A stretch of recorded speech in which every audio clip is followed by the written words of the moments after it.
प्रणाम, मैं रूबी कुशवाहा स्वागत करती हूँ अपने यूट्यूब चैनल पे। आज मैं एक बहुत प्यारा सा मंडप गारे गीत गाने जा रही हूँ। जब मंडप पे दूल्हा के बगल में लड़की को बैठाया जाता है, दुल्हन को, तब ये गीत गाया जाता है। तो वही गीत मैं आज गाने जा रही हूँ। आप लोग को जैसा भी लगेगा कमेंट बॉक्स में ज़रूर बताइएगा और लाइक कीजिएगा, सब्सक्राइब कीजिएगा और ज़्यादा से ज़्यादा शेयर कीजिएगा। तो आइए हम सुनाते हैं मंडप गारे गीत। जब बेटी रहलो हो बाबा के बगलिया, अरे जब बेटी रहलो हो बाबा के बगलिया, अरे तब बेटी रहलो हमार हो, अरे तब बेटी रहलो हमार हो। जब बेटी गइलो साजन के बगलिया, अरे जब बेटी गइलो साजन के बगलिया, अरे तब बेटी भइलो पराई हो, अरे तब बेटी भइलो पराई हो।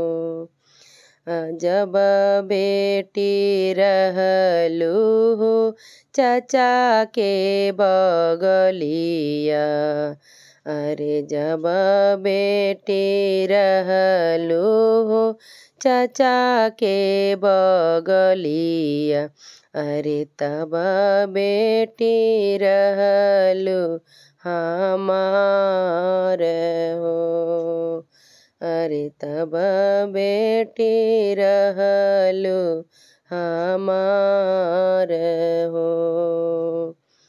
जब बेटी गइलो सजन के बगलिया, अरे तब बेटी भइलो पराई हो, अरे तब बेटी भइलो पराई हो।